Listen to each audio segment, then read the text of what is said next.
Señor, si me da de comer, yo puedo curar a su esposa. Las palabras flotaron en el aire como si hubieran detenido el tiempo mismo.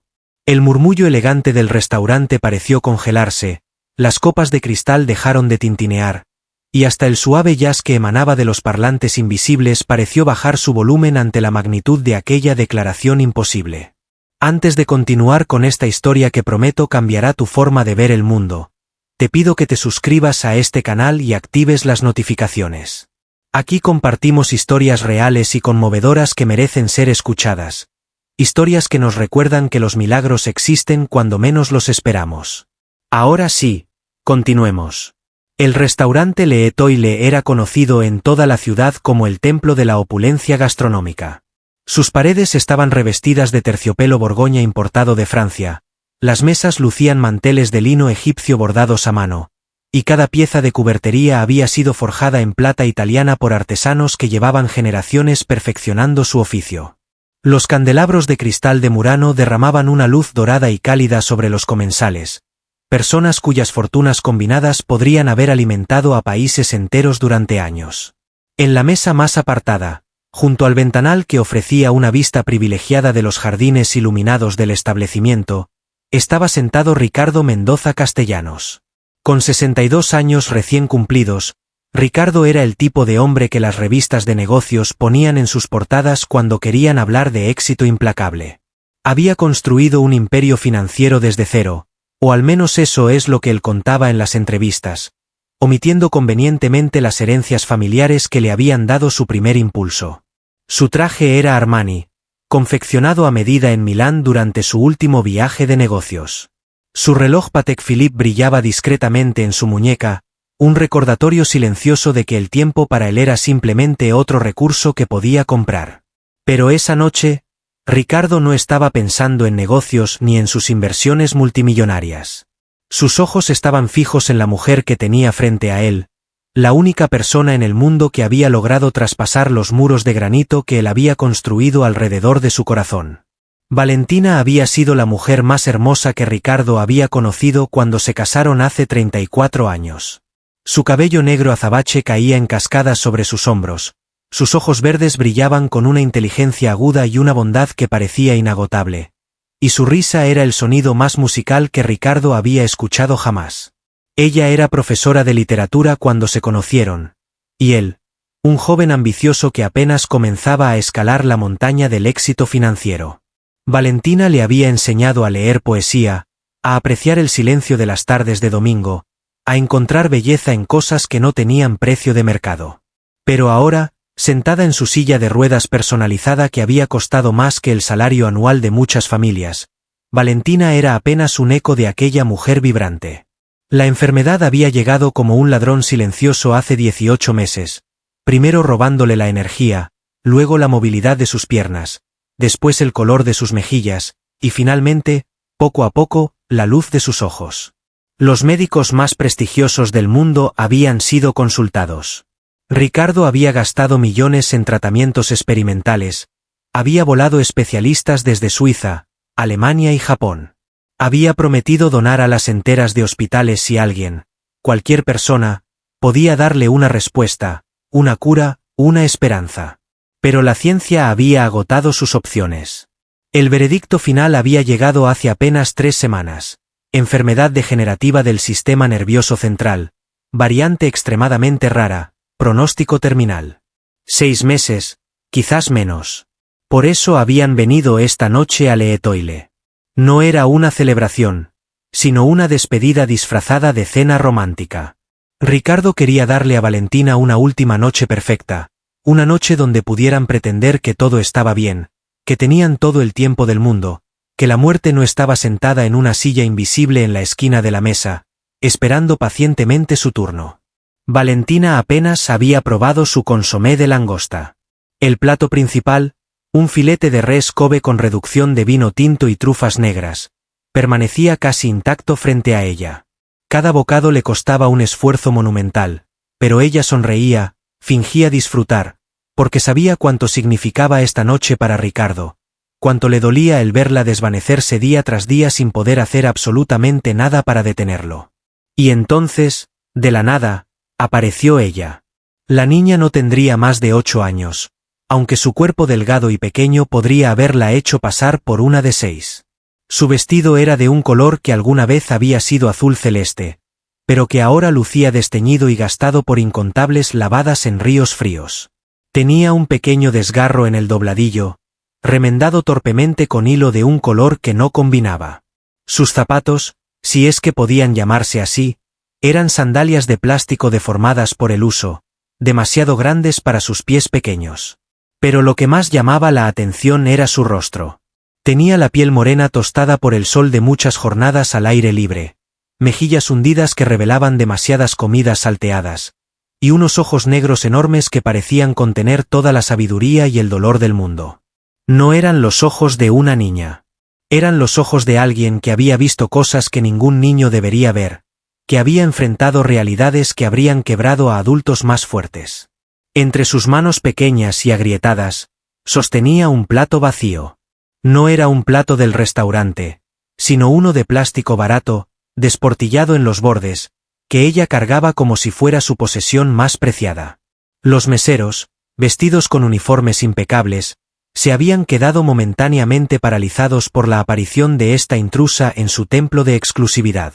El maitre, un hombre francés de nombre Pierre que llevaba 30 años en el negocio de la hospitalidad de alta gama, ya se movía entre las mesas con expresión horrorizada, listo para escoltar discretamente a la niña hacia la salida y averiguar cómo demonios había logrado pasar la seguridad. Pero antes de que Pierre pudiera llegar, antes de que los guardias pudieran intervenir, la niña había pronunciado aquellas palabras imposibles. «Señor, si me da de comer, yo puedo curar a su esposa». Ricardo Mendoza, el hombre que había negociado fusiones multimillonarias sin pestañear, el hombre que había mirado a la cara a presidentes y reyes con total seguridad, se quedó absolutamente congelado. Su tenedor quedó suspendido a medio camino entre el plato y su boca. Su mente, entrenada para procesar información compleja a velocidades vertiginosas, simplemente no podía computar lo que acababa de escuchar. Su primera reacción, después del shock inicial, fue una mezcla de irritación y desprecio. En su mundo, había aprendido que todos querían algo de él. Los empleados querían aumentos, los socios querían mayores márgenes, los políticos querían donaciones, los conocidos querían préstamos que nunca pagarían. Había desarrollado un sexto sentido para detectar a los oportunistas, a los estafadores, a aquellos que trataban de aprovecharse de su fortuna con historias inventadas y lágrimas falsas. Y aquí estaba, claramente, otro intento patético de manipulación. Alguien, seguramente un adulto oculto en alguna parte, había enviado a esta niña con un guión ensayado. Habían investigado sobre él, sobre la enfermedad de su esposa, y habían ideado este esquema para sacarle dinero. Era despreciable usar a una niña para esto, pensó Ricardo, pero no era la primera vez que veía tácticas así de bajas. ¿Seguridad? La voz de Ricardo cortó el aire como un cuchillo afilado. Por favor, saquen a esta niña de aquí inmediatamente. Pierre, el maitre, ya estaba junto a la mesa, inclinándose con expresión mortificada. Señor Mendoza, le ofrezco mis más sinceras disculpas. No sé cómo esta persona logró entrar. Le aseguro que tomaremos medidas inmediatas y reforzaremos todos los protocolos de... Valentina levantó una mano temblorosa, interrumpiendo el torrente de disculpas del francés. El simple gesto pareció drenarle energía, pero sus ojos, aquellos ojos verdes que aún conservaban un destello de su antigua luminosidad, estaban fijos en la niña con una expresión que Ricardo no había visto en mucho tiempo. Curiosidad genuina, mezclada con algo que parecía reconocimiento. «Espera». La voz de Valentina era apenas un susurro, pero en el silencio del restaurante, resonó con claridad. «Ricardo, espera». El millonario miró a su esposa con expresión incrédula. Después de tantos años juntos, después de todo lo que habían compartido, todavía ella podía sorprenderlo. Pero esto era demasiado. Esto era inaceptable. «Valentina, por favor». «Es obviamente una». Dejó la frase incompleta, consciente de que la niña lo estaba mirando directamente, sin parpadear, sin apartar la vista. Había algo desconcertante en esa mirada. No era la mirada suplicante de un mendigo. No era la mirada calculadora de un estafador. Era algo completamente diferente, algo que Ricardo no podía categorizar en ninguna de las casillas mentales que había construido a lo largo de su vida. La niña no se inmutó ante la hostilidad evidente del hombre rico. No retrocedió cuando el guardia de seguridad, un hombre corpulento con auricular en el oído, se aproximó por detrás de ella.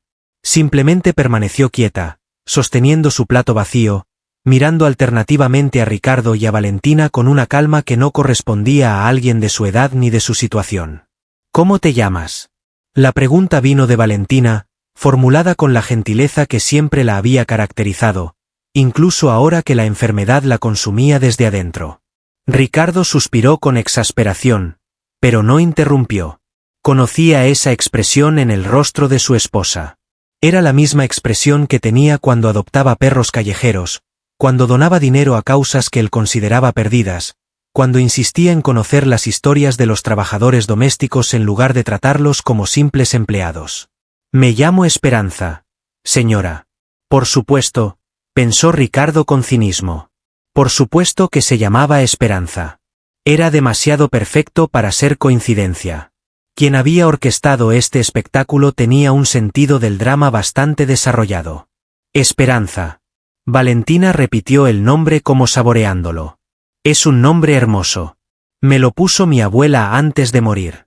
Dijo que yo iba a traer esperanza a las personas que la habían perdido. Ricardo no pudo contener un bufido escéptico. Todo esto era ridículo. Estaban en el restaurante más exclusivo de la ciudad, en medio de lo que debería haber sido una noche íntima con su esposa moribunda, y estaban teniendo una conversación con una niña de la calle que afirmaba poder curar enfermedades terminales a cambio de comida. Si esto aparecía en alguna columna de chismes, sería el hazmerreír del mundo empresarial. Escucha, niña. Esperanza. La niña lo corrigió sin hostilidad, pero con firmeza.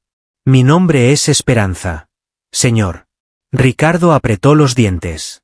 No estaba acostumbrado a que lo corrigieran, y mucho menos alguien que probablemente no tenía ni para su próxima comida. Bien, Esperanza. No sé quién te envió aquí ni qué tipo de estafa están tratando de ejecutar, pero te aseguro que estás perdiendo tu tiempo. He lidiado con estafadores más sofisticados que tú antes de que nacieras. Ahora, te voy a dar 50 pesos para que te vayas y no vuelvas a... Sacó su billetera de cuero italiano y extrajo un billete arrugado, extendiéndolo hacia la niña con un gesto que pretendía ser generoso pero que emanaba condescendencia por cada poro.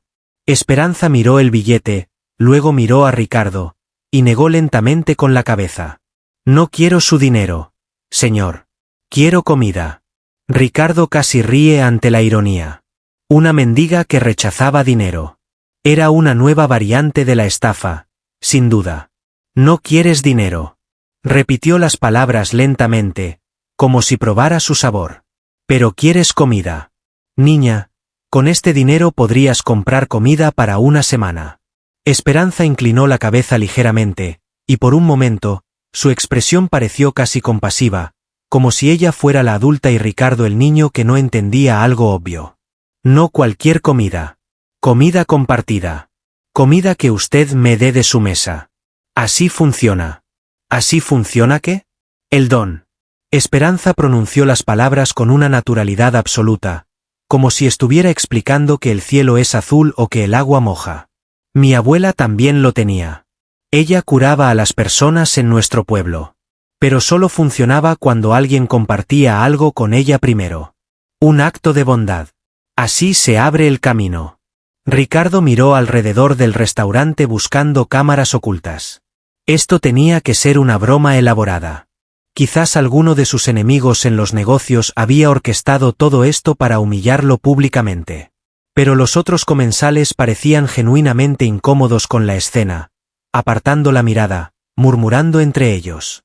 Algunos ya habían solicitado la cuenta, obviamente ansiosos por escapar de la situación incómoda. El maître Pierre permanecía a una distancia respetuosa pero expectante, claramente mortificado pero sin atreverse a intervenir después de que Valentina había pedido que esperaran. El guardia de seguridad seguía detrás de la niña, listo para actuar al menor gesto de Ricardo. Valentina, sin embargo, no parecía ver nada de esto. Toda su atención estaba concentrada en la niña, y en sus ojos había algo que Ricardo no había visto en meses. Algo parecido a la esperanza. Esperanza, dijo Valentina suavemente, ¿puedes acercarte un poco más? La niña asintió y dio 3 pasos hacia la mesa, deteniéndose cuando el guardia puso una mano en su hombro para indicarle que no avanzara más. Esperanza no protestó, simplemente se quedó donde estaba, todavía sosteniendo su plato vacío. Valentina, esto es absurdo. Ricardo bajó la voz hasta convertirla en un siseo urgente. Es una niña de la calle con una historia inventada. No puedes creer seriamente que... ¿Qué tengo que perder, Ricardo? Las palabras de Valentina lo golpearon como un puñetazo en el estómago. La verdad contenida en ellas era devastadora. Tenía razón. Ella no tenía absolutamente nada que perder. Los mejores médicos del mundo habían agotado todas las opciones. La ciencia había fallado. El dinero, por primera vez en la vida de Ricardo, había demostrado ser completamente inútil. Los ojos de Valentina brillaban con lágrimas contenidas cuando miró a su esposo. ¿Recuerdas cuando nos conocimos? Yo no tenía nada que ofrecerte. Era una profesora de literatura con un departamento diminuto y un sueldo que apenas alcanzaba para fin de mes. Tú eras un hombre de negocios en ascenso que podía tener a cualquier mujer que quisiera. ¿Recuerdas que me dijiste la primera noche que cenamos juntos? Ricardo sintió un nudo en la garganta. Por supuesto que lo recordaba. Recordaba cada detalle de esa noche, cada palabra, cada mirada.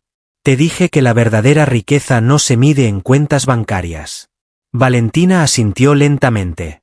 Y yo te pregunté cómo se medía entonces. ¿Recuerdas tu respuesta? Ricardo guardó silencio. No porque no recordara, sino porque las palabras que había dicho hace más de 3 décadas ahora parecían pertenecer a otra persona, a un hombre que él había dejado de ser en algún punto del camino hacia la cima. Dijiste que la verdadera riqueza se medía en la capacidad de ver lo extraordinario en lo ordinario, de creer en lo imposible, de dar sin esperar recibir. Las palabras flotaron entre ellos, pesadas con el peso de los años y las transformaciones. Ricardo miró a la niña que seguía esperando pacientemente, luego miró a su esposa, y por primera vez en mucho tiempo, no supo qué decir. El silencio se prolongó durante varios segundos que parecieron eternidades.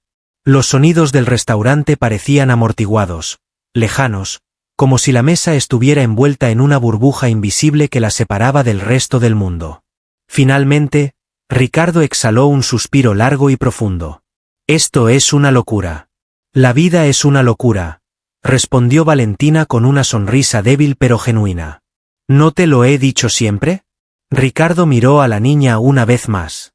Esperanza sostuvo su mirada sin pestañear, sin temor, sin expectativas visibles. Simplemente esperando. ¿Y qué exactamente quieres que te dé? La pregunta salió de sus labios antes de que pudiera pensarlo bien. Una parte de él, la parte racional y calculadora que lo había llevado al éxito, gritaba que estaba perdiendo el tiempo, que estaba cayendo en una trampa obvia, que estaba haciendo el ridículo frente a toda esta gente. Pero otra parte, una parte más antigua que había estado dormida durante demasiados años, sentía una curiosidad que no podía explicar. Esperanza miró la mesa, examinando los platos con sus restos de comida gourmet, las copas de vino a medio terminar, la canasta de pan artesanal que apenas había sido tocada. Un pedazo de pan, señor. Solo un pedazo de pan. Ricardo casi rió ante la simplicidad de la petición. Había esperado que pidiera el filete entero, o quizás toda la cena, más postre, más una propina generosa. Pero un pedazo de pan. Era tan simple que resultaba sospechoso. Miró a Valentina, que asintió levemente, y luego, con un gesto que parecía costarle un esfuerzo monumental, Ricardo tomó un pequeño bollo de la canasta. El pan era artesanal, horneado esa misma tarde con masa madre cultivada durante años, espolvoreado con sal marina del Mediterráneo. Un solo bollo probablemente costaba más que lo que esta niña veía en un mes. Lo extendió hacia Esperanza, y en ese momento, sintió algo extraño.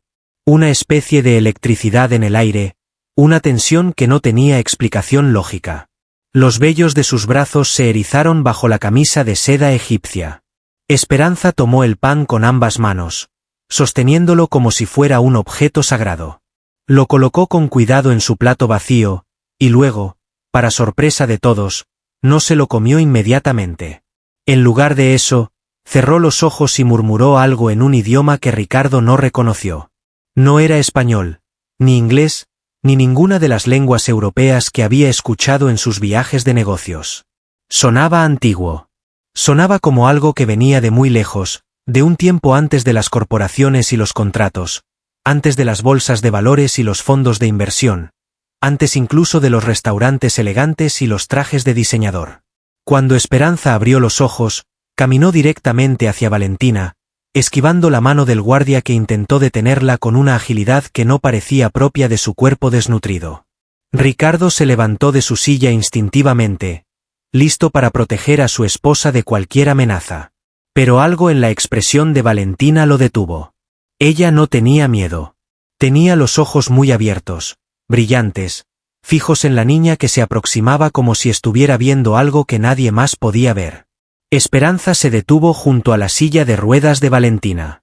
Era tan pequeña que apenas llegaba a la altura del reposabrazos. Con movimientos lentos y deliberados, partió el bollo de pan en dos mitades. Una parte para mí, que recibo la bondad, dijo en voz baja pero clara. Y una parte para usted, que la da. Le extendió una mitad del pan a Valentina, que la tomó con manos temblorosas. Ahora comemos juntas. Valentina miró a Ricardo, luego miró a la niña, y finalmente miró el pedazo de pan en su mano. Con un esfuerzo visible, levantó el pan hasta sus labios y dio un pequeño mordisco. Esperanza hizo lo mismo, mordiendo su mitad con la solemnidad de alguien realizando un ritual ancestral. Ricardo observaba la escena con una mezcla de incredulidad, irritación y algo más que no podía nombrar. Todo esto era absurdo. Completamente absurdo. Estaba en uno de los restaurantes más caros del mundo viendo a su esposa moribunda compartir pan con una mendiga que afirmaba tener poderes curativos. Si alguien le hubiera dicho hace una semana que estaría en esta situación, habría despedido a esa persona por perder su tiempo con tonterías. Y sin embargo, no podía apartar la vista. Algo estaba sucediendo entre su esposa y la niña. No podía explicar qué era, pero lo sentía. El aire alrededor de la mesa parecía más denso, más cargado de algo que escapaba a su comprensión racional. Las llamas de las velas sobre la mesa parpadearon sin que hubiera corriente de aire. Los cristales de las copas vibraron casi imperceptiblemente. Cuando terminaron de comer el pan, Esperanza extendió sus pequeñas manos hacia Valentina. ¿Puedo? Valentina asintió sin palabras y extendió sus propias manos. Las manos de Esperanza se posaron sobre las de Valentina, pequeñas y curtidas sobre pálidas y frágiles, y la niña cerró los ojos nuevamente. Ricardo sintió que debía intervenir, que debía hacer algo, decir algo, pero sus labios no se movían y sus piernas parecían clavadas al suelo del restaurante. Los segundos pasaban con una lentitud imposible. Entonces, el teléfono de Ricardo vibró en su bolsillo. El sonido mundano pareció romper un hechizo. Ricardo sacó el dispositivo por puro reflejo, y la pantalla iluminó su rostro con un brillo azulado. Era una notificación automática de una de sus aplicaciones de trading. Bitcoin había caído un 3.2% en la última hora, su inversión en Ethereum mostraba una variación menor, algún analista recomendaba vender antes del cierre del mercado asiático. Durante años, estas notificaciones habían sido el pulso de su existencia. Cada vibración representaba dinero, cada alerta era una oportunidad o una amenaza que requería atención inmediata. Había cancelado cenas familiares, había ignorado cumpleaños de su esposa, había perdido momentos irrecuperables porque el mercado no esperaba y las oportunidades no perdonaban. Pero en ese momento, mirando la pantalla con los números y gráficos que habían dominado su vida durante décadas, Ricardo sintió algo que no había sentido en mucho tiempo. Una profunda e inexplicable indiferencia. ¿Qué importaba si Bitcoin subía o bajaba? ¿Qué importaba si su portafolio crecía otro 1.000.000 o perdía 10? Su esposa estaba muriendo. Ninguna cantidad de criptomonedas podía comprarle más tiempo. Ningún algoritmo de trading podía devolverle la salud. Guardó el teléfono en su bolsillo sin siquiera procesar la información que había visto. No volvería a mirarlo en toda la noche. Cuando levantó la vista de nuevo hacia su esposa y la niña, algo había cambiado. Al principio, Ricardo no pudo identificar qué era exactamente. La escena parecía la misma. Esperanza seguía sosteniendo las manos de Valentina, sus ojos cerrados en concentración, sus labios moviéndose en aquel idioma antiguo y desconocido. Valentina tenía los ojos cerrados también, su expresión relajada de una manera que Ricardo no había visto en meses. Pero entonces lo vio. El color. Las mejillas de Valentina, que durante los últimos meses habían mantenido una palidez enfermiza que ningún maquillaje podía disimular, estaban adquiriendo un tono rosado. Sutil al principio, casi imperceptible, pero innegablemente presente. Era el color de la vida, el color de la sangre circulando con vigor, el color de la salud. Ricardo parpadeó, convencido de que sus ojos le estaban jugando una mala pasada. Las velas, la iluminación del restaurante, algún reflejo de los ventanales. Tenía que haber una explicación lógica. Pero el cambio continuaba. La tensión que había definido el rostro de Valentina durante tanto tiempo, esas líneas de dolor constante que habían esculpido surcos permanentes en su frente y alrededor de sus ojos, estaba desapareciendo. Su respiración, que había sido superficial y trabajosa desde hacía meses, se volvía más profunda, más regular, más fuerte. ¿Qué está pasando? Las palabras salieron de la boca de Ricardo como un graznido incrédulo. Pierre, el maitre, que había permanecido a distancia observando la escena con una mezcla de horror profesional y fascinación personal, dio un paso adelante con expresión alarmada. «¿Señor Mendoza?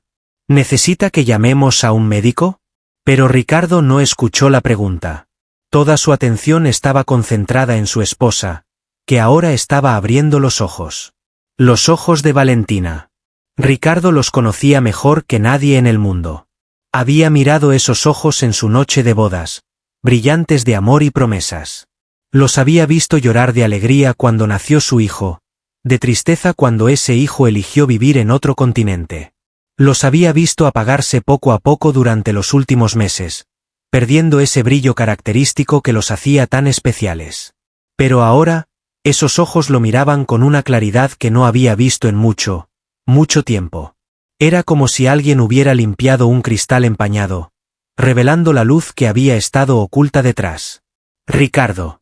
La voz de Valentina era diferente también. Más fuerte. Más clara. Sin ese esfuerzo rasposo que había caracterizado cada palabra que pronunciaba últimamente. Ricardo. Siento mis piernas.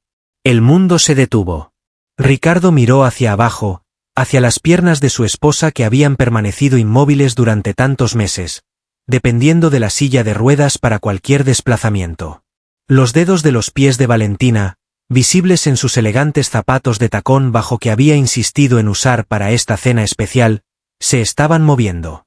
«No es posible», murmuró Ricardo, su voz apenas un susurro.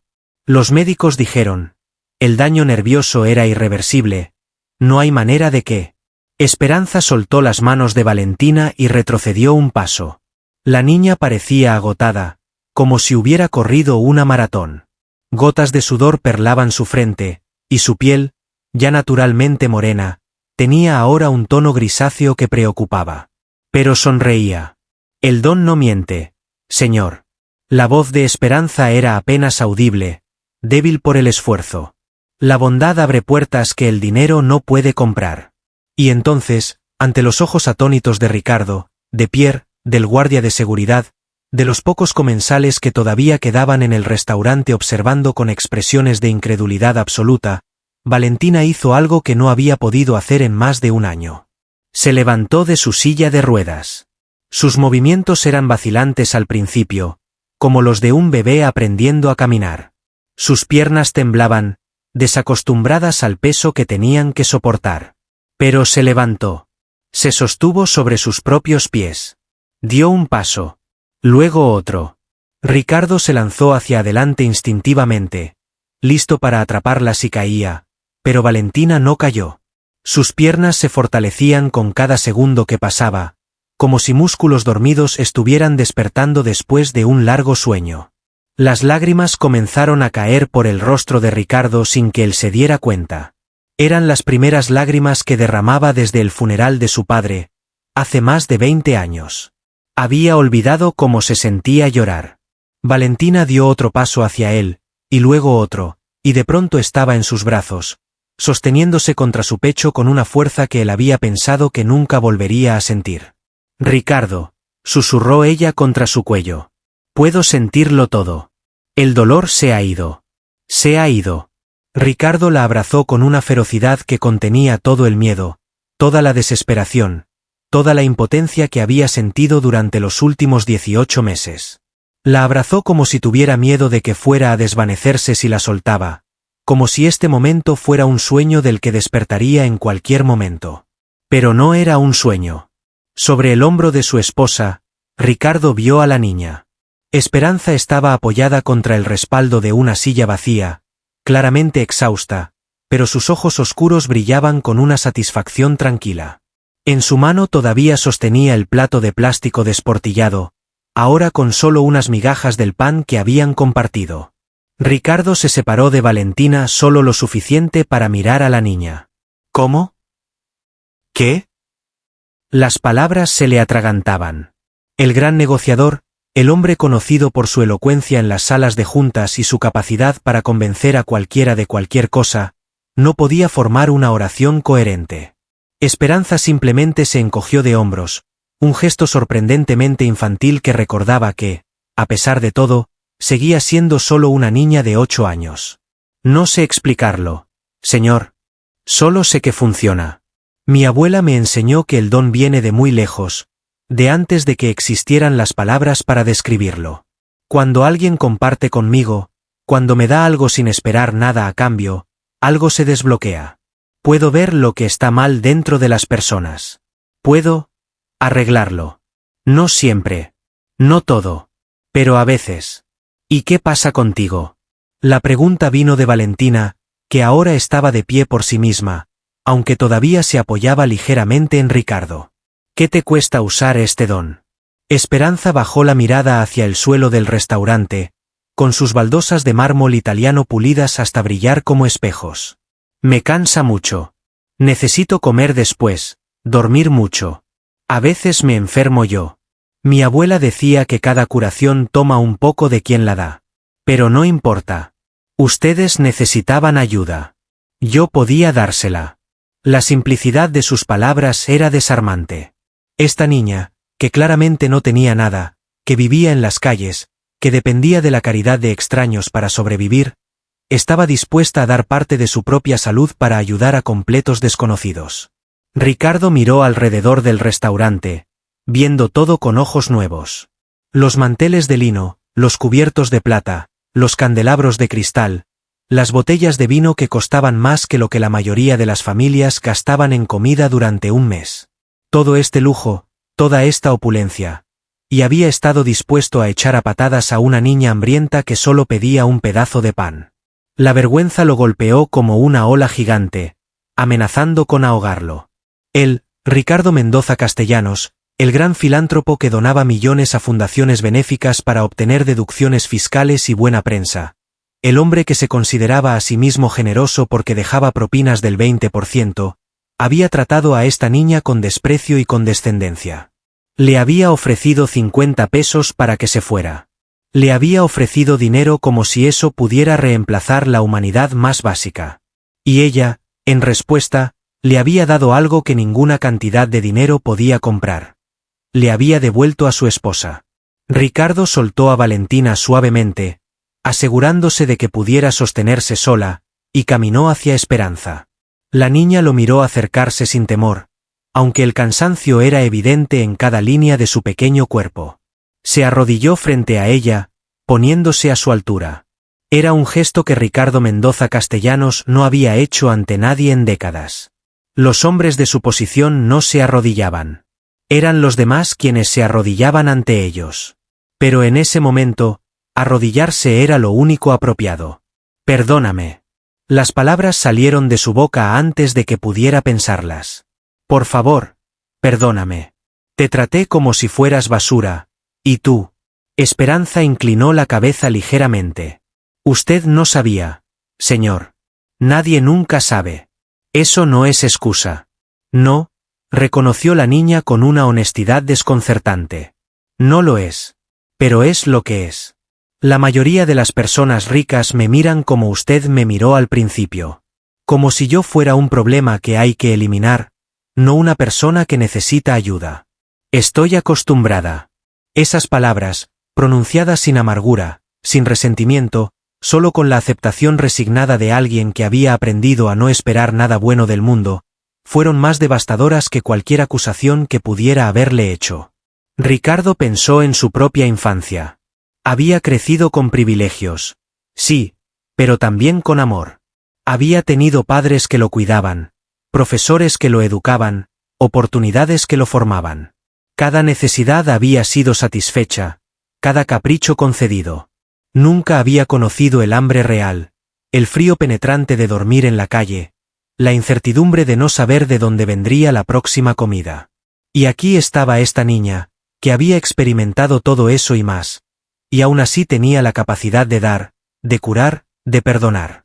¿Cuál era su excusa? ¿Dónde vives?, preguntó Ricardo. Esperanza se encogió de hombros nuevamente. En muchos lugares. Donde pueda encontrar un sitio seco para dormir. Hay un edificio abandonado cerca del mercado que tiene un rincón bueno. El señor que vende tacos a veces me da lo que sobra antes de cerrar. La imagen de esta niña, sola en un edificio abandonado, comiendo sobras de tacos como si fuera un festín, mientras él cenaba platos de $500 en restaurantes con estrellas Michelin, era más de lo que Ricardo podía soportar. Eso se acabó. Las palabras salieron con una determinación que sorprendió incluso a él mismo. ¿Me escuchas? Eso se acabó. Esperanza lo miró con curiosidad. ¿Qué quiere decir? Ricardo se levantó y se giró hacia Pierre, que había observado todo el desarrollo con expresión de quien está presenciando algo imposible. Pierre, necesito que canceles todas mis reservaciones para los próximos días. Todas. Y necesito que llames a mi abogado. A mi contable también. Y al director de mi fundación. Ahora, señor. Pierre miró su reloj. Son casi las 11 de la noche. Ahora. Ricardo no dejó espacio para discusión. Diles que es urgente. Diles que todo cambia a partir de hoy. Pierre asintió rápidamente y se alejó, sacando su teléfono mientras caminaba. Ricardo volvió a mirar a Esperanza, que lo observaba con expresión indescifrable. ¿Tienes familia? ¿Alguien que te esté buscando? La niña negó con la cabeza. Mi abuela murió hace 2 años. Mis padres, no sé dónde están. Se fueron cuando yo era muy pequeña. No los recuerdo. Cada respuesta era un puñal en el corazón de Ricardo. Cada palabra revelaba capas de tragedia que él ni siquiera podía imaginar. Escucha, Esperanza. Voy a hacer algo que probablemente debí haber hecho hace mucho tiempo. No solo contigo, sino con muchos otros como tú. Pero empezaré contigo, porque tú me mostraste algo esta noche que había olvidado hace mucho tiempo. Hizo una pausa, buscando las palabras correctas. Cuando era joven, antes de todo el dinero y el éxito, creía en cosas. Creía en la bondad de las personas, en ayudar a los demás, en que todos merecemos una oportunidad. En algún momento del camino, perdí eso. Me convencí de que el mundo era un lugar donde solo los fuertes sobrevivían, donde mostrar compasión era una debilidad, donde el dinero era la única medida del valor de una persona. Tú me demostraste lo equivocado que estaba. Valentina se acercó y tomó la mano de su esposo, entrelazando sus dedos con los de él. Sus ojos estaban llenos de lágrimas, pero eran lágrimas de alegría, de esperanza, de amor renovado. No quiero que vivas en las calles nunca más, continuó Ricardo, mirando a Esperanza directamente a los ojos. Quiero darte un hogar, una educación, todo lo que necesites. Pero no como caridad. No como una deuda que tengas que pagar. Como un regalo. Un regalo de agradecimiento por lo que hiciste por mi esposa. Y un regalo de arrepentimiento por cómo te traté al principio. Esperanza permaneció en silencio durante un largo momento, procesando las palabras. Su expresión era cautelosa, como la de alguien que ha aprendido a desconfiar de las promesas. ¿Por qué haría eso por mí? Ricardo sonrió, y por primera vez en mucho tiempo, era una sonrisa genuina, sin cálculos ni agendas ocultas. Porque es lo correcto. Y porque, gracias a ti, finalmente puedo ver eso de nuevo. Esperanza miró a Valentina, como buscando confirmación. La mujer asintió suavemente. Es verdad. No tienes que aceptar si no quieres. Nadie te va a obligar a nada. Pero la oferta es real, y estará ahí cuando estés lista. La niña bajó la mirada hacia su plato de plástico, ahora vacío salvo por las migajas del pan compartido. Era todo lo que poseía en el mundo, ese plato gastado y su vestido desteñido y sus sandalias rotas. Pero esa noche, había ganado algo que no cabía en ningún plato, la posibilidad de una vida diferente. Mi abuela, dijo Esperanza finalmente, en voz baja, siempre decía que el don venía con una responsabilidad. Decía que si podía ayudar y no lo hacía, el don se marchitaría. Pero también decía que si ayudaba sin pensar en mí misma, terminaría destruida. Decía que tenía que encontrar el equilibrio. Miró a Ricardo con una madurez impropia de su edad. Si acepto su ayuda, no será porque me la deba. Será porque me permitirá seguir ayudando a otros. Hay muchas personas enfermas en la ciudad, señor. Muchas personas que necesitan lo que yo puedo dar. Pero no puedo hacerlo si estoy demasiado débil por no comer. Demasiado cansada por no dormir en un lugar seguro. Ricardo asintió lentamente. Entonces tenemos un trato. Yo te doy un hogar y todo lo que necesites. Tú sigues haciendo lo que haces, ayudando a quienes puedas, cuando puedas, sin arriesgar tu propia salud. ¿Te parece justo? Esperanza consideró la propuesta durante un momento. Una condición. ¿Cuál? Que también ayude a otros niños como yo. No solo a mí. Hay muchos en las calles. Muchos que no tienen el don, pero que merecen una oportunidad igual que yo. Ricardo sintió que el nudo en su garganta se apretaba aún más. Esta niña, que no tenía nada, estaba negociando no por ella misma, sino por otros que ni siquiera conocía. Hecho. Extendió su mano hacia Esperanza. Era la misma mano que había firmado contratos de millones de dólares, que había estrechado las manos de presidentes y magnates, que había movido montañas de dinero de un lado a otro del planeta. Ahora, estaba sellando un pacto con una niña de 8 años que había llegado a su vida con un plato vacío y una promesa imposible. Esperanza tomó su mano. Su apretón era sorprendentemente firme para alguien tan pequeño y delgado. Trato hecho, dijo la niña. Y en algún lugar, en algún plano de la existencia que Ricardo Mendoza Castellanos nunca había considerado real, algo cambió. Un engranaje que había estado atascado durante años comenzó a moverse. Una puerta que había estado cerrada comenzó a abrirse. No lo sabía todavía, pero esa noche no solo había recuperado a su esposa. Había recuperado algo mucho más valioso, la capacidad de creer en lo imposible. Y eso era solo el principio. Los siguientes meses transformaron la vida de Ricardo Mendoza de formas que él nunca hubiera podido predecir. La noticia de lo que había sucedido en l'Étoile se filtró a la prensa, a pesar de todos los esfuerzos por mantenerla confidencial. Algunos periodistas la trataron como un fraude elaborado, otros como un caso de histeria colectiva, y unos pocos, los más abiertos de mente, simplemente la reportaron sin intentar explicarla. Los médicos que habían tratado a Valentina estaban desconcertados. Ordenaron todas las pruebas imaginables, resonancias magnéticas, tomografías, análisis de sangre, evaluaciones neurológicas. Los resultados eran inexplicables.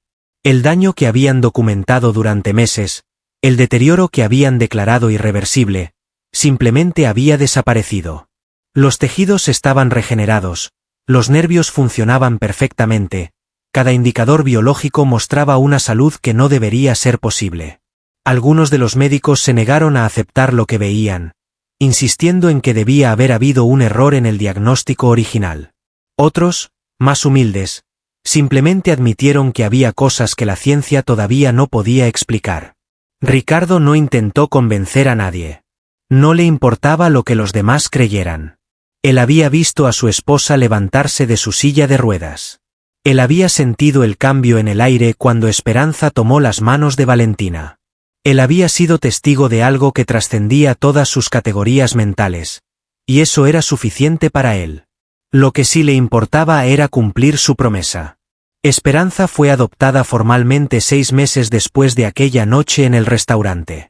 El proceso legal fue complejo, lleno de obstáculos burocráticos y preguntas incómodas, pero Ricardo tenía los recursos para navegar esos obstáculos, y por primera vez en su vida, los usó para algo que realmente importaba.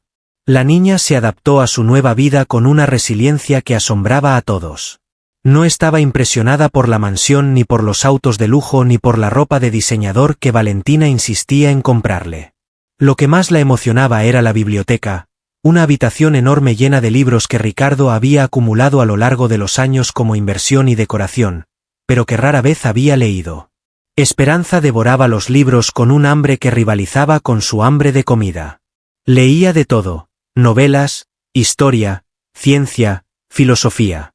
Su mente absorbía conocimientos a una velocidad prodigiosa, y pronto quedó claro que, además de su don misterioso, la niña tenía una inteligencia excepcional que la pobreza había mantenido enterrada. Pero nunca olvidó de dónde venía. Una vez al mes, Esperanza y Ricardo visitaban el barrio donde ella había crecido. No iban en limusina ni rodeados de guardaespaldas. Iban en un auto modesto, vestidos con ropa sencilla, llevando cajas de provisiones y suministros médicos básicos. Esperanza conocía a cada familia, cada niño, cada anciano que vivía en esas calles. Recordaba sus nombres, sus historias, sus luchas. Y cuando era necesario, cuando encontraba a alguien que estaba enfermo de una manera que podía ayudar, usaba su don. Ricardo la observaba durante esos momentos con una mezcla de admiración y preocupación. Veía cómo cada curación la debilitaba, cómo el color desaparecía de sus mejillas, cómo sus ojos perdían brillo temporalmente. Y también veía cómo se recuperaba después, tras una buena comida y una noche de descanso en su nueva habitación con sábanas limpias y paredes que no dejaban entrar el frío. Valentina, completamente recuperada y más vital que nunca, se convirtió en la principal protectora de Esperanza. La relación entre ellas era algo que Ricardo observaba con fascinación. No era exactamente la relación de madre e hija, porque Esperanza ya era demasiado independiente y madura para eso. Era más bien una sociedad, una alianza de dos mujeres que habían experimentado algo extraordinario juntas y que ahora estaban unidas por un vínculo que iba más allá de las palabras. Juntas, crearon una fundación. No era como las otras fundaciones de caridad de los ricos, diseñadas principalmente para evadir impuestos y generar buena publicidad. Esta fundación tenía un propósito específico: buscar y ayudar a niños de la calle, darles hogares, educación, oportunidades. Esperanza insistía en estar involucrada en cada decisión. Visitaba cada hogar temporal que abrían, conocía a cada niño que acogían, se aseguraba de que no fueran tratados como números en un balance, sino como personas con historias y sueños propios. Y de vez en cuando, muy de vez en cuando, encontraba a otros niños que tenían algo especial. No el mismo don que ella, pero algo. Una capacidad inusual para conectar con los animales. Una intuición sobrenatural para el clima. Un talento inexplicable para encontrar cosas perdidas. Pequeños misterios que la ciencia no podía explicar y que el mundo adulto había aprendido a ignorar o descartar. Esperanza los encontraba. Los reconocía. Los protegía. Un año después de aquella noche en L'Étoile, Ricardo estaba sentado en su oficina, mirando por la ventana hacia los jardines donde Esperanza y Valentina caminaban juntas, riendo de algo que él no podía escuchar. El sol de la tarde las bañaba con una luz dorada, y Ricardo pensó que nunca había visto una imagen más hermosa. Su teléfono vibró. Lo sacó por reflejo, y vio otra notificación del mercado de criptomonedas. Bitcoin había alcanzado un nuevo máximo histórico. Sus inversiones habían aumentado varios millones en las últimas semanas. Ricardo miró la pantalla durante un largo momento. Luego, con un gesto deliberado, desactivó todas las notificaciones financieras. Todas. Sin excepción.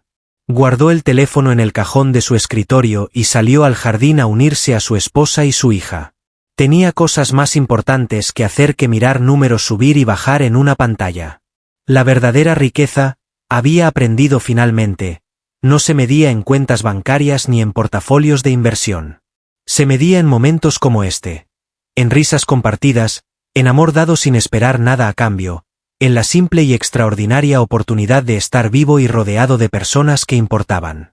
Y todo había comenzado con una niña hambrienta, un plato vacío, y una frase que había parecido imposible. Señor, si me da de comer, yo puedo curar a su esposa. A veces, los milagros vienen disfrazados de mendigos. A veces, la salvación llega en el momento más inesperado, de la fuente más improbable. Y a veces, todo lo que se necesita para cambiar una vida es un simple acto de bondad. Un pedazo de pan compartido entre extraños. Ricardo Mendoza había pasado décadas acumulando fortunas, construyendo imperios, conquistando mercados. Pero la lección más importante de su vida la había aprendido en unos pocos minutos, de la persona más improbable. Una niña de 8 años con un vestido gastado y unos ojos que contenían toda la sabiduría del mundo. La compasión no es debilidad. La generosidad no es ingenuidad. La fe en lo imposible no es locura. Son las cosas que nos hacen humanos. Y a veces, solo a veces, son las cosas que nos salvan. Los años que siguieron a aquella noche en L'Étoile fueron los más extraordinarios en la vida de Ricardo Mendoza, aunque no por las razones que el mundo hubiera esperado. Las revistas de negocios seguían publicando artículos sobre su imperio financiero, los analistas seguían monitoreando sus inversiones, y los competidores seguían tratando de descifrar los secretos de su éxito empresarial. Pero Ricardo había dejado de prestar atención a todo eso hace mucho tiempo. Su verdadero éxito ahora se medía en otras cosas. En la sonrisa de esperanza cuando dominaba un nuevo concepto en sus estudios. En la vitalidad renovada de Valentina, que había vuelto a dar clases de literatura en una escuela comunitaria del barrio donde habían encontrado a Esperanza. En las caras de los niños que pasaban por los hogares de la fundación, llegando rotos y asustados, y saliendo con esperanza en los ojos y sueños en el corazón. Esperanza cumplió 12 años en una tarde de primavera que parecía haber sido diseñada específicamente para la ocasión. El sol brillaba con una calidez perfecta, ni demasiado intenso ni demasiado tenue, y los jardines de la mansión estaban en plena floración, con rosas de todos los colores imaginables perfumando el aire. La fiesta no fue el espectáculo ostentoso que Ricardo hubiera organizado en su vida anterior. No hubo celebridades invitadas, ni fotógrafos de revistas de sociedad, ni despliegues de opulencia diseñados para impresionar. En cambio, los invitados eran los niños de la fundación, los profesores de la escuela comunitaria, las familias del barrio que Esperanza visitaba cada mes, y un puñado de amigos genuinos que Ricardo y Valentina habían descubierto que tenían, ahora que habían dejado de filtrar sus relaciones por el tamiz del interés financiero. Esperanza sopló las velas de su pastel rodeada de risas y aplausos, y Ricardo observó la escena desde una distancia prudente, apoyado contra el marco de una puerta, con una sonrisa que todavía le resultaba extraña en su propio rostro. Sonreír sin agenda, sin cálculo, sin pensar en que podía ganar. Era un lujo que había redescubierto tarde en la vida, pero que valoraba más que cualquier otro. Valentina se acercó a él y entrelazó su brazo con el suyo. ¿En qué piensas? Ricardo tardó un momento en responder, buscando las palabras correctas. Estaba pensando en todo lo que casi pierdo. Tú. Esto. La posibilidad de ser feliz de verdad. Estuve tan cerca de echarlo todo a perder aquella noche en el restaurante. Si hubiera insistido en echar a Esperanza, si no te hubiera escuchado. Valentina apretó su brazo suavemente. Pero sí me escuchaste. Eso es lo que importa. Solo porque tú insististe. Si hubiera dependido de mí. Las mejores decisiones de tu vida siempre han sido cuando me escuchas, bromeó Valentina, pero había verdad detrás del humor. Y las mejores decisiones de mi vida han sido cuando te doy una segunda oportunidad para hacerlo bien. Ricardo giró para mirarla, y por un momento vio a la joven profesora de literatura de la que se había enamorado hace tantos años. La enfermedad no había dejado ninguna huella visible en ella. Si acaso, parecía más joven ahora que antes de enfermar, como si la curación de Esperanza hubiera hecho retroceder el reloj biológico además de eliminar la enfermedad. Los médicos seguían sin poder explicarlo. Ricardo había dejado de intentar explicarlo hace mucho tiempo. «Hay algo que quiero mostrarte», dijo Valentina, tirando suavemente de su brazo. «Esperanza me pidió que esperara hasta después del pastel, pero creo que ya es momento». Ricardo se dejó guiar a través de la mansión, pasando por pasillos que conocía de memoria pero que ahora estaban decorados con fotos y dibujos que no existían hace 4 años.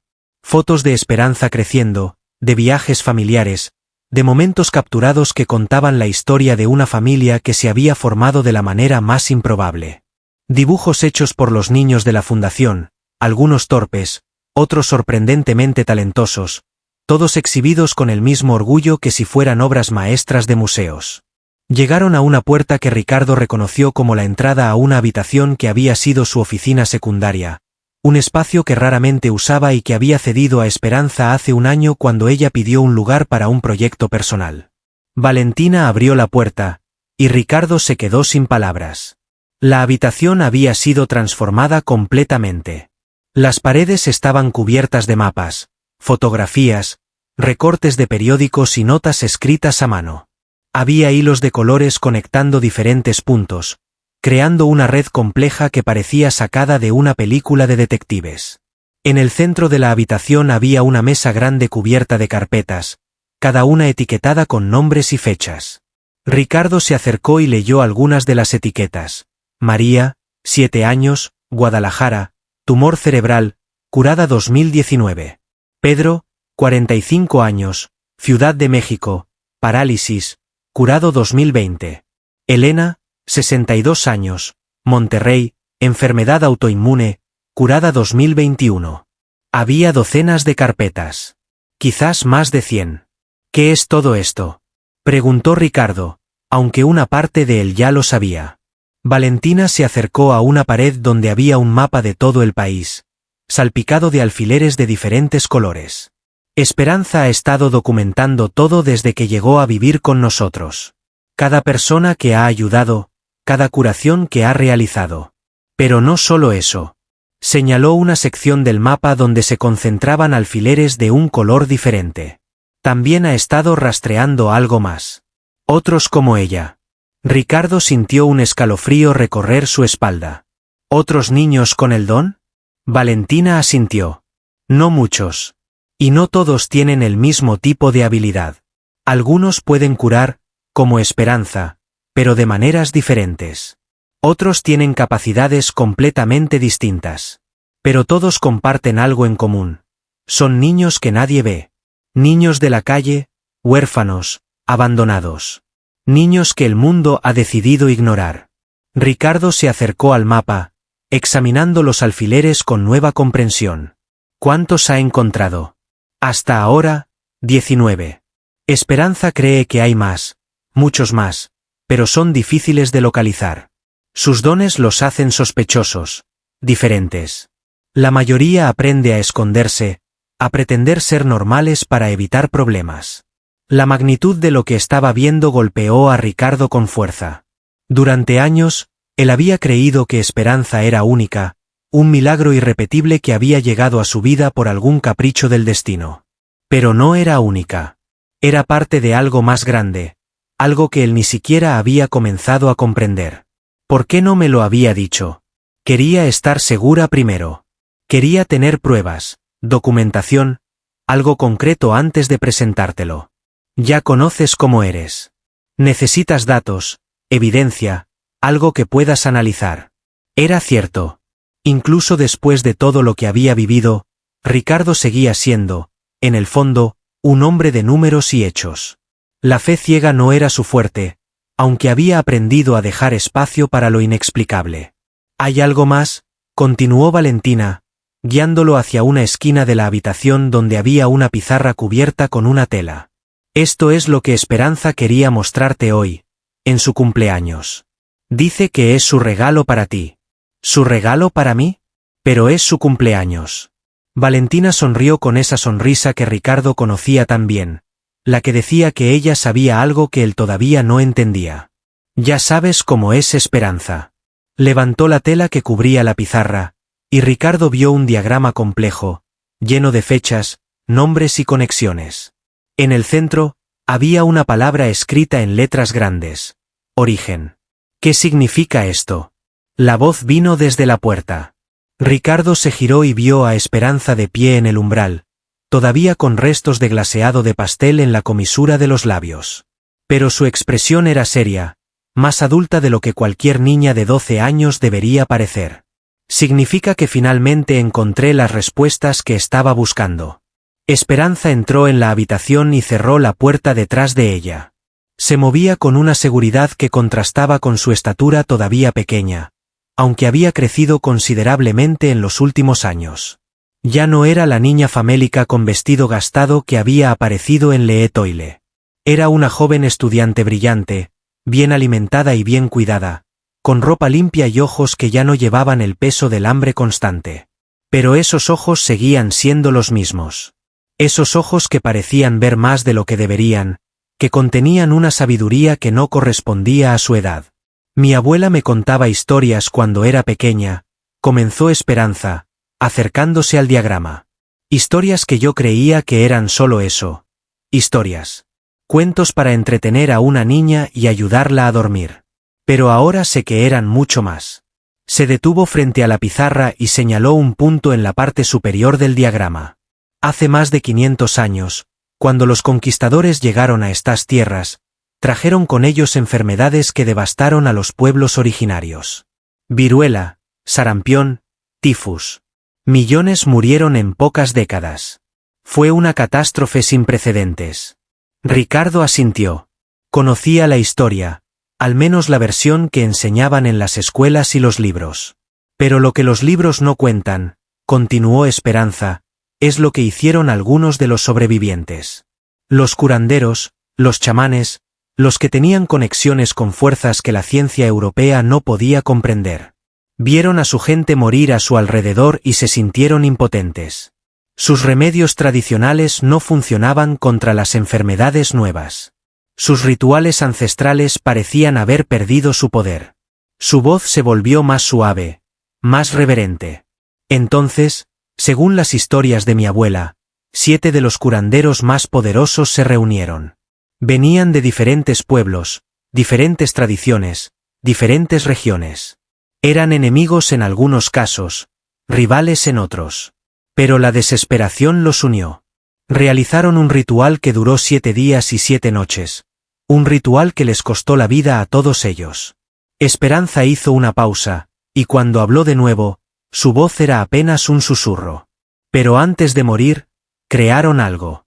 Un linaje. Una cadena de poder que se transmitiría de generación en generación, saltando de familia en familia, de región en región, sin patrón predecible. Sus descendientes llevarían fragmentos de lo que ellos habían sacrificado, la capacidad de curar, de ver, de sentir lo que otros no podían. Ricardo miró el diagrama con nuevos ojos. Las líneas, los nombres, las fechas. No era un árbol genealógico convencional. Era algo mucho más complejo, una red de conexiones que abarcaba siglos.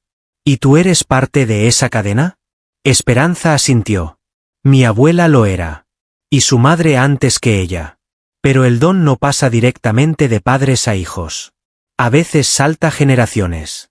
A veces aparece en familias que no tienen ninguna conexión aparente con el linaje. Los 7 curanderos originales diseñaron el ritual de esa manera, para que el don fuera imposible de erradicar, imposible de controlar por aquellos que quisieran usarlo para mal. Señaló varios puntos en el mapa. Los otros niños que he encontrado, todos son parte del mismo linaje. Cada uno lleva un fragmento diferente del poder original. Algunos curan el cuerpo, como yo. Otros curan la mente, o el espíritu. Algunos pueden ver cosas que aún no han sucedido. Otros pueden comunicarse con los que ya no están. La cabeza de Ricardo daba vueltas. Todo esto sonaba como algo sacado de una novela de fantasía, no como algo que pudiera ser real. Pero él había visto a su esposa levantarse de una silla de ruedas. Había visto el color volver a sus mejillas. Había sido testigo de lo imposible. Si todo esto es verdad, dijo lentamente, Entonces hay una razón por la que el don aparece en niños de la calle, en huérfanos, en los marginados. Esperanza lo miró con aprobación, como un profesor orgulloso de un estudiante que finalmente entiende una lección difícil. Los 7 curanderos eligieron deliberadamente a los que no tenían poder, a los que el mundo ignoraba, porque sabían que el don corrompería a los poderosos. Lo habían visto suceder antes, curanderos que usaban sus habilidades para enriquecerse, para manipular, para controlar. El don solo funciona plenamente cuando viene de un lugar de verdadera humildad, de verdadera necesidad. Ricardo pensó en aquella noche en el restaurante, cuando Esperanza había rechazado su dinero y pedido solo un pedazo de pan. Por eso pediste comida compartida. Por eso el acto de bondad tenía que venir primero. El don responde a la compasión, confirmó Esperanza. No puede ser comprado ni vendido. No puede ser forzado ni robado. Solo puede ser activado por un acto genuino de generosidad, cuando alguien que tiene mucho comparte con alguien que no tiene nada, sin esperar nada a cambio. La sala quedó en silencio mientras Ricardo procesaba todo lo que había escuchado. Era mucho. Demasiado, quizás. Pero algo en lo más profundo de él sabía que era verdad. Podía sentirlo, de la misma manera que había sentido el cambio en el aire aquella noche cuando Esperanza tomó las manos de Valentina. ¿Por qué me estás contando todo esto ahora?, preguntó finalmente. ¿Por qué en tu cumpleaños? Esperanza caminó hacia la ventana y miró hacia el jardín donde los invitados todavía celebraban, ajenos a la conversación que estaba teniendo lugar en esta habitación. Porque necesito tu ayuda para algo. Algo grande. Y necesitaba que entendieras primero por qué es importante. Se giró para enfrentarlo, y Ricardo vio en sus ojos la misma determinación firme que había visto aquella primera noche en L'Étoile. He encontrado a 19 niños con el don. Pero hay uno más. Uno que es diferente a todos los demás. Uno que lleva el fragmento más poderoso del ritual original. ¿Dónde está? Esperanza sacó una fotografía de su bolsillo y se la entregó. Era una imagen borrosa, claramente tomada a distancia y sin consentimiento, de un niño de quizás 10 años con cabello negro revuelto y ojos que parecían demasiado grandes para su rostro delgado. Se llama Samuel. Vive en un orfanato en una ciudad pequeña en las montañas, a más de 1000 kilómetros de aquí. El orfanato está dirigido por un hombre que sabe lo que Samuel puede hacer. Lo mantiene aislado, lo usa para ganar dinero, lo explota. La voz de Esperanza se endureció con una rabia que Ricardo rara vez escuchaba en ella. Samuel puede hacer algo que ninguno de nosotros puede. Puede curar a distancia. No necesita tocar a la persona, ni siquiera estar en la misma habitación. Solo necesita ver una foto, o conocer el nombre. Pero cada curación lo debilita más que a cualquiera de nosotros. Y ese hombre, ese director del orfanato, no le importa. Lo está matando lentamente para llenar sus bolsillos. Ricardo sintió una furia surgir en su pecho. Era un sentimiento familiar, aunque hacía años que no lo experimentaba con esta intensidad. En su vida anterior, esa furia había sido reservada para competidores comerciales, para socios que lo traicionaban, para cualquiera que amenazara su imperio financiero. Pero ahora, esa furia estaba dirigida hacia algo completamente diferente. Hacia la injusticia contra un niño que no podía defenderse. ¿Qué necesitas que haga? Esperanza intercambió una mirada con Valentina, que había permanecido en silencio durante toda la conversación pero que claramente estaba al tanto de todo. Necesito recursos. Contactos. La capacidad de mover las piezas correctas en el tablero para sacar a Samuel de ese lugar sin que nadie pueda detenernos legalmente. Ricardo casi sonrió. Esta era una batalla para la que estaba perfectamente equipado. ¿Cuánto tiempo llevaste planeando esto? Meses, admitió Esperanza. Desde que descubrí dónde estaba Samuel y lo que le estaban haciendo. Pero no quería pedirte ayuda sin darte primero todas las herramientas para entender por qué importa tanto. Es tu regalo de cumpleaños para mí. Darme una misión. Esperanza finalmente sonrió, y por un momento pareció exactamente lo que era. Una niña de 12 años que todavía creía que los adultos en su vida podían arreglar cualquier cosa. Darte una oportunidad de hacer algo que realmente importe. Algo más grande que cualquier negocio que hayas cerrado, Cualquier contrato que hayas firmado, cualquier fortuna que hayas acumulado. Ricardo miró la fotografía del niño en su mano. Samuel. Un nombre que ahora llevaba el peso de una responsabilidad que él no había pedido pero que sabía que no podía rechazar. Está bien, dijo finalmente. Dime todo lo que sabes sobre este orfanato y su director. Vamos a traer a Samuel a casa. Las semanas que siguieron fueron un torbellino de actividad que recordó a Ricardo sus días más intensos en el mundo de los negocios. Pero esta vez, en lugar de adquirir empresas o negociar fusiones, estaba navegando el complejo mundo de las leyes de protección infantil, los sistemas de bienestar social y la burocracia gubernamental de múltiples jurisdicciones. El orfanato se llamaba Casa del Sol Naciente, un nombre irónicamente esperanzador para un lugar que, según la investigación de Esperanza, era cualquier cosa menos luminoso. Estaba ubicado en San Marcos del Valle, un pueblo remoto en las montañas donde las autoridades rara vez llegaban y donde el director, un hombre llamado Bernardo Cortés, había construido su pequeño feudo durante más de una década. Ricardo contrató a los mejores investigadores privados para confirmar las afirmaciones de Esperanza. Lo que encontraron fue peor de lo que ella había descrito. Cortés no solo explotaba a Samuel. El orfanato entero era una fachada para una operación más siniestra. Los niños eran obligados a trabajar, los fondos donados por organizaciones benéficas eran desviados, y cualquiera que mostraba habilidades especiales era aislado y utilizado. Samuel era el más valioso de todos, y por lo tanto, el más controlado. Vivía en una habitación separada del resto de los niños. Se le permitía salir solo para realizar curaciones para clientes que pagaban fortunas. Y cuando no era útil, era dejado solo en la oscuridad, alimentado con lo mínimo necesario para mantenerlo vivo. Los informes de los investigadores incluían fotografías que Ricardo no pudo mirar por más de unos segundos. El niño de la imagen que Esperanza le había mostrado estaba aún más delgado ahora, con ojeras profundas y una mirada vacía que hablaba de un espíritu casi completamente quebrado. Ricardo tuvo que alejarse de los documentos y caminar por el jardín durante una hora para calmar la rabia que lo consumía. Había hecho negocios con personas despiadadas a lo largo de su carrera. Había visto la crueldad del mundo corporativo, los despidos masivos, las familias destruidas por decisiones tomadas en salas de juntas. Pero esto era diferente. Esto era el mal en su forma más pura, disfrazado de bondad, escondido en las montañas donde nadie podía verlo. La estrategia legal fue compleja. Ricardo contrató a un equipo de abogados especializados en derechos de la infancia, trabajando simultáneamente en varias jurisdicciones.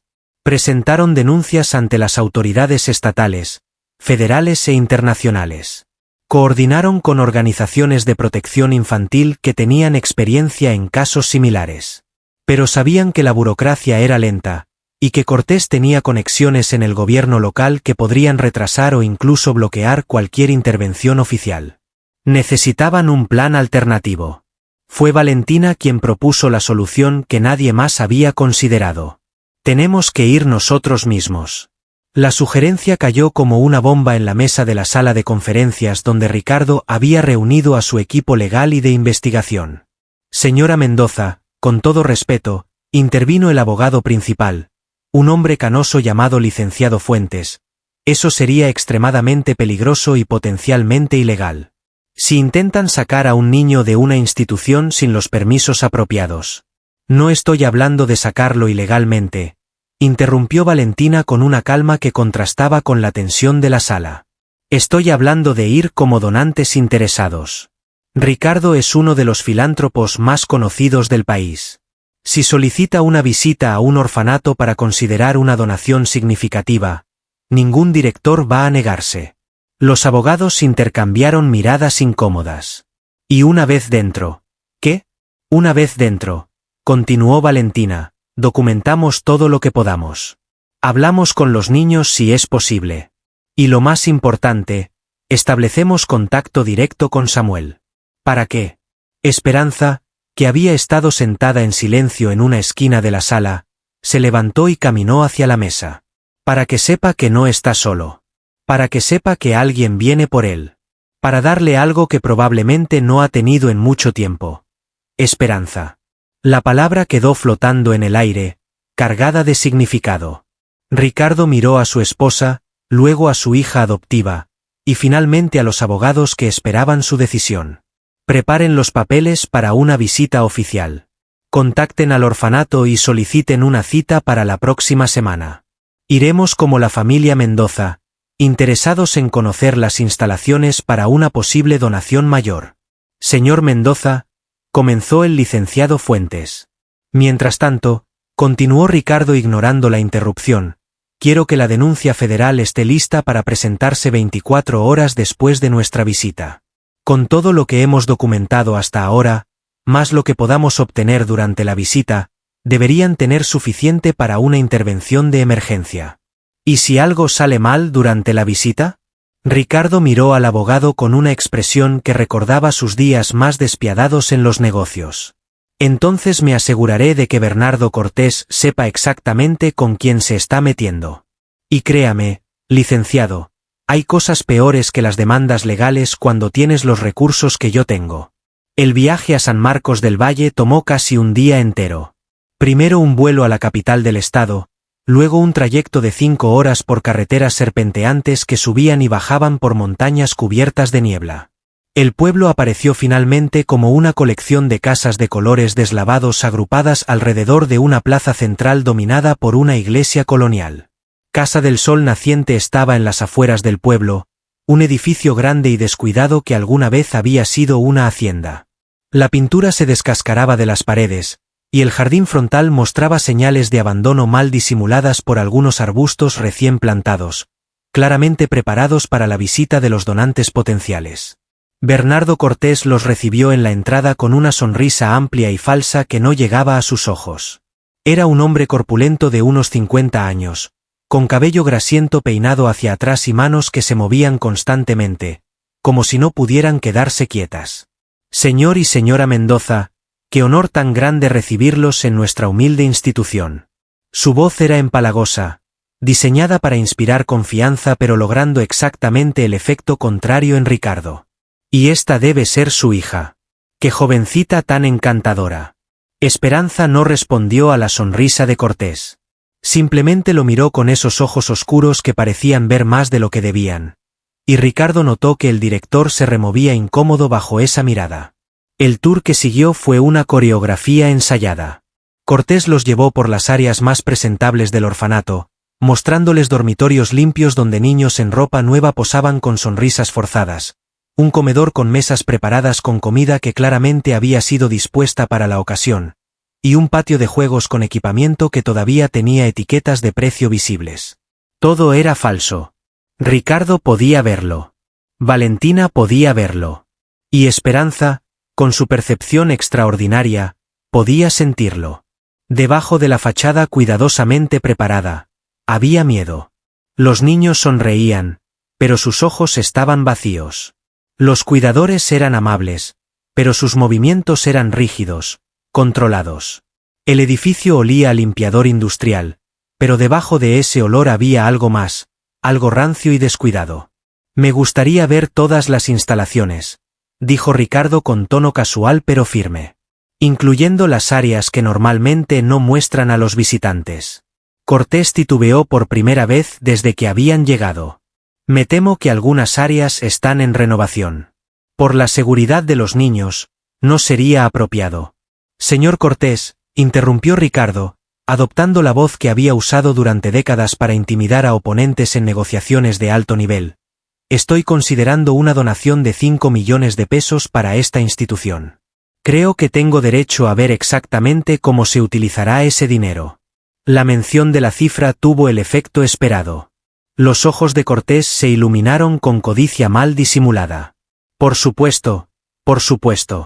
Entiendo completamente. Permítanme organizar algunas cosas y podremos hacer un recorrido más completo. Se alejó rápidamente, sacando un teléfono celular mientras caminaba. Ricardo miró a Esperanza, que tenía los ojos cerrados y una expresión de concentración intensa. ¿Puedes sentirlo?, susurró. Esperanza asintió sin abrir los ojos. Está aquí. En algún lugar debajo de nosotros. Hay un sótano o algo similar. Está muy débil, pero puedo sentirlo. Valentina miró alrededor, asegurándose de que nadie los escuchara. ¿Cómo lo sacamos? Necesito llegar a él primero, respondió Esperanza abriendo los ojos. Necesito establecer una conexión. Después de eso, sabrá que estamos aquí por él. Cortés regresó unos minutos después con una sonrisa aún más amplia y falsa que antes. Todo listo. Les mostraré el resto de las instalaciones. Pero me temo que mi asistente tendrá que quedarse con la jovencita mientras tanto. Algunas áreas no son apropiadas para niños. Esperanza miró a Ricardo, y en esa mirada se transmitió una conversación completa sin palabras. Ella tenía un plan. Él necesitaba confiar en ella. Está bien, dijo Ricardo, rezando para no estar cometiendo un error terrible. Esperanza, quédate aquí con... ¿Cómo se llama? Rosario, respondió una mujer joven que había aparecido silenciosamente junto a Cortés. Su expresión era tan cuidadosamente neutral que resultaba inquietante. Con Rosario. No te alejes, y nos veremos en un rato. Esperanza asintió obedientemente, pero Ricardo pudo ver el destello en sus ojos. Ella tenía un plan, y ahora tenía la oportunidad de ejecutarlo. Los siguientes 30 minutos fueron una tortura para Ricardo. Cortés los llevó por áreas que obviamente habían sido limpiadas apresuradamente, por habitaciones vacías que explicó como espacios de futuro crecimiento, por rincones del edificio que contaban historias de abandono y negligencia que ninguna limpieza superficial podía ocultar. Valentina hacía preguntas, tomaba notas, fingía el interés de una donante potencial mientras sus ojos memorizaban cada detalle que podría ser útil para la denuncia que se presentaría pronto. Pero la mente de Ricardo estaba con Esperanza. ¿Qué estaba haciendo su hija? ¿Había logrado escapar de la vigilancia de Rosario? ¿Había encontrado a Samuel? Cuando finalmente regresaron al área central del orfanato, Ricardo sintió que su corazón se detenía por un momento. Esperanza estaba exactamente donde la habían dejado, sentada en un banco del patio, con Rosario a unos metros de distancia mirando su teléfono.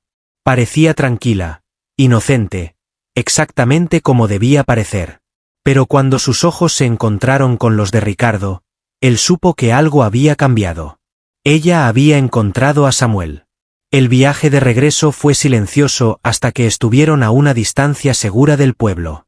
Solo entonces Esperanza habló. Está en el sótano. Hay una puerta escondida detrás de un estante en la cocina. Rosario se distrajo con una llamada, y yo fingí ir al baño. Encontré la escalera y bajé. Su voz era firme, pero Ricardo podía escuchar el temblor subyacente. ¿Cómo está él?, preguntó Valentina suavemente. Esperanza tardó un momento en responder. Mal. Muy mal. Está encadenado, papá. Lo tienen encadenado a una cama como si fuera un animal. Apenas puede hablar, pero cuando me vio, cuando sintió lo que yo soy, lloró. Dijo que creía que nadie vendría nunca. Las lágrimas comenzaron a caer por el rostro de Esperanza, y Ricardo sintió que algo se rompía dentro de él. Le prometí que volveríamos. Le prometí que lo sacaríamos de ahí. Y le di algo. ¿Qué le diste? Esperanza se limpió las lágrimas con el dorso de la mano. Un poco de mí. Es difícil de explicar, pero los que tenemos el don podemos compartirlo temporalmente. Le di suficiente fuerza para aguantar unos días más. No pude curarlo completamente, hubiera sido demasiado evidente, pero le di suficiente para que pueda resistir hasta que volvamos. Ricardo apretó el volante con fuerza. No vamos a esperar días. Vamos a volver mañana con las autoridades. Y eso fue exactamente lo que hicieron. La redada en Casa del Sol Naciente ocurrió al amanecer del día siguiente. Ricardo había pasado toda la noche coordinando con las autoridades federales, con organizaciones de derechos humanos, con periodistas de medios nacionales e internacionales. Cuando los vehículos oficiales llegaron al orfanato, había cámaras documentando cada momento. Bernardo Cortés fue arrestado mientras intentaba destruir documentos en su oficina. Rosario y otros 3 empleados fueron detenidos también. Los niños fueron evacuados y trasladados a refugios temporales administrados por organizaciones legítimas. Y Samuel fue encontrado exactamente donde Esperanza había dicho que estaría. Ricardo nunca olvidaría el momento en que los oficiales rompieron las cadenas que sujetaban al niño a aquella cama sucia en el sótano oscuro.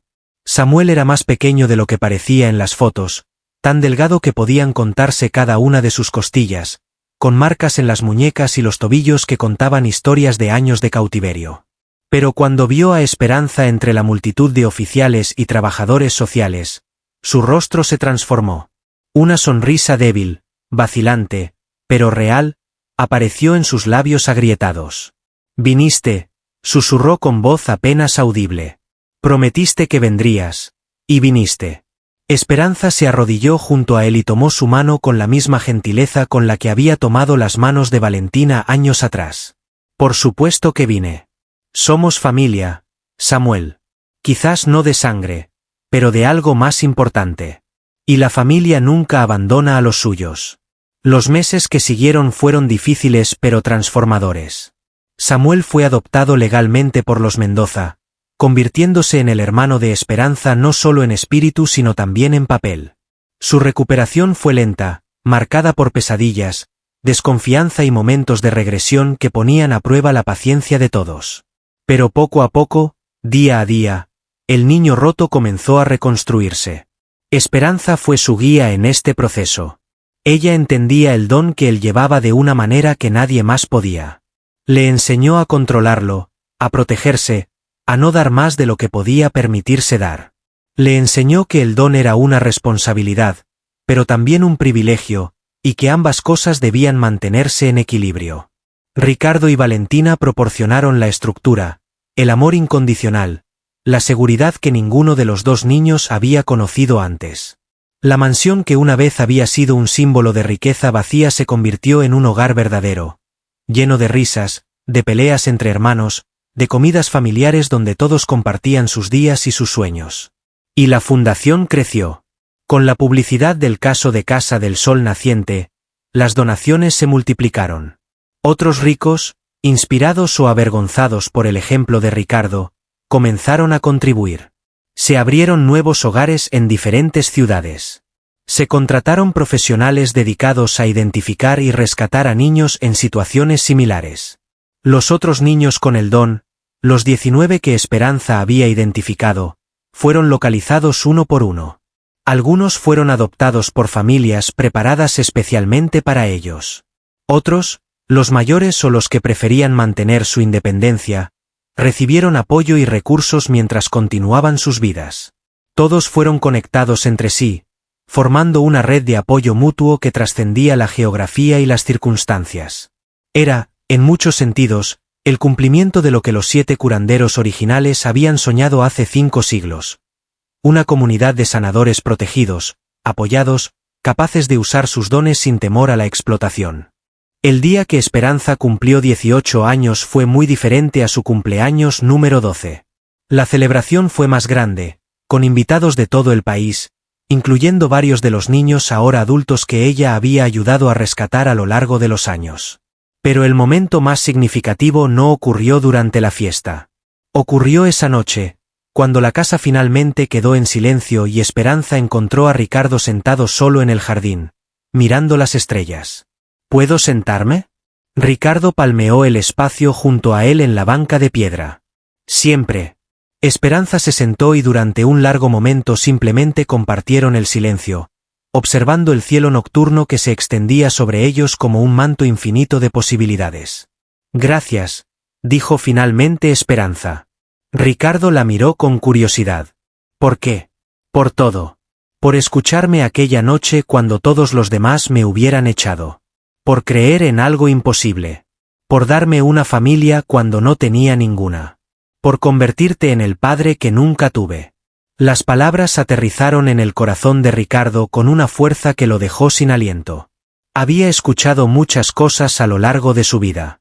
Había sido llamado genio de los negocios, visionario, líder implacable. Había recibido premios y reconocimientos que llenaban paredes enteras de su oficina. Pero nada, absolutamente nada, se comparaba con esto. Esperanza, dijo con voz que amenazaba con quebrarse, esa noche en el restaurante, Cuando apareciste con tu plato vacío y tu promesa imposible, yo era un hombre perdido. Tenía todo el dinero del mundo y ninguna razón real para vivir. Mi esposa se estaba muriendo, mi hijo vivía en otro continente y apenas me hablaba. Mi vida era un vacío disfrazado de éxito. Hizo una pausa, buscando las palabras correctas. Tú no solo curaste a Valentina. Me curaste a mí. Me diste algo que ninguna cantidad de dinero podía comprar. Un propósito. Una razón para levantarme cada mañana. Una segunda oportunidad de ser la persona que siempre debía haber sido. Se giró para mirarla directamente. Así que no, Esperanza. No me agradezcas. Yo soy el que debería agradecerte. Cada día. Por el resto de mi vida. Gracias por aparecer en mi vida cuando más te necesitaba. Gracias por no rendirte cuando te traté con desprecio. Gracias por ver algo en mí que yo mismo había olvidado que existía. Esperanza sonrió, y en esa sonrisa Ricardo vio a la niña hambrienta de hace 10 años, pero también a la mujer extraordinaria en la que se había convertido. Entonces estamos a mano, dijo ella. Tú me diste un hogar. Yo te di un propósito. Parece un intercambio justo. Ricardo rió, una risa genuina que venía de lo más profundo de su ser. Más que justo. Se quedaron sentados juntos hasta que las primeras luces del amanecer comenzaron a pintar el cielo con tonos de rosa y dorado. No hablaron mucho más, pero no era necesario. Algunas conexiones van más allá de las palabras. Y cuando el sol finalmente se elevó sobre el horizonte, bañando el jardín con su luz dorada, Ricardo Mendoza sintió algo que había buscado durante toda su vida sin saber que lo buscaba. Paz. La verdadera riqueza, había aprendido, no estaba en las cuentas bancarias ni en las propiedades ni en los activos financieros. No estaba en las criptomonedas que subían y bajaban, ni en los mercados que fluctuaban, ni en los imperios comerciales que se construían y se derrumbaban. La verdadera riqueza estaba aquí, en este jardín, en este amanecer, en la presencia de las personas que amaba. Estaba en una esposa que había vuelto de la muerte, más fuerte y vital que nunca, dedicando su tiempo a enseñar literatura a niños que de otra manera nunca habrían tenido acceso a la belleza de las palabras. Estaba en un hijo adoptivo, Samuel, que dormía arriba en su habitación segura, finalmente libre de las pesadillas que lo habían atormentado durante años, preparándose para comenzar sus estudios universitarios en el otoño. Y estaba en Esperanza, esta joven extraordinaria que había llegado a su vida con un plato vacío y un don imposible, y que había terminado dándole todo lo que realmente importaba. Señor, si me da de comer, yo puedo curar a su esposa. Ricardo recordaba esas palabras como si hubieran sido pronunciadas ayer. Recordaba el escepticismo, el desprecio, la certeza absoluta de que estaba siendo víctima de una estafa. Que equivocado había estado. Que bendecido había sido por estar equivocado. Esperanza se levantó de la banca y estiró los brazos hacia el cielo que se iluminaba. Tengo que prepararme. Hoy tengo una reunión importante con los coordinadores de los nuevos centros de salud comunitarios. Vamos a expandir el programa a 3 ciudades más este año. Ricardo la miró con orgullo. ¿Necesitas ayuda? Siempre necesito tu ayuda, papá. Pero no ahora. Ahora necesito que sigas sentado aquí, disfrutando de este amanecer, recordando que a veces los milagros llegan disfrazados de problemas. Se inclinó y besó su frente, un gesto de afecto que todavía lo sorprendía después de todos estos años. Te quiero. Y yo a ti, hija.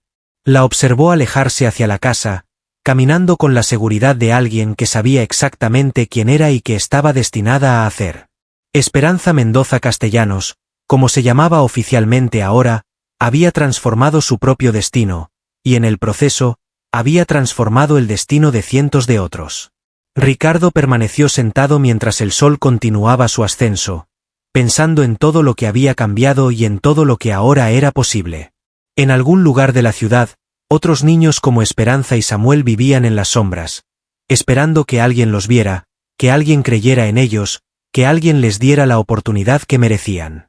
Él ya no podía devolverles el tiempo perdido.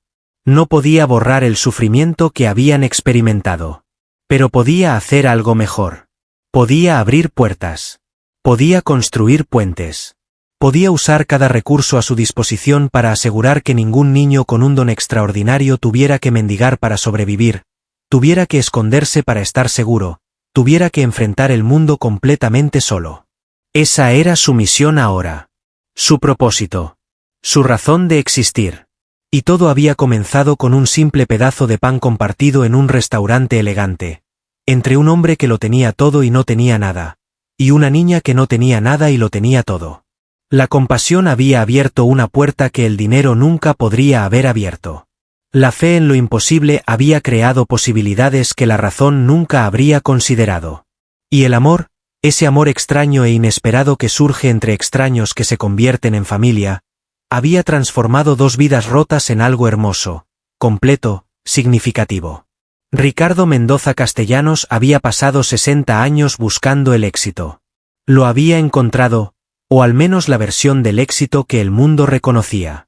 Pero la felicidad, la verdadera felicidad, solo la había encontrado cuando dejó de buscarla.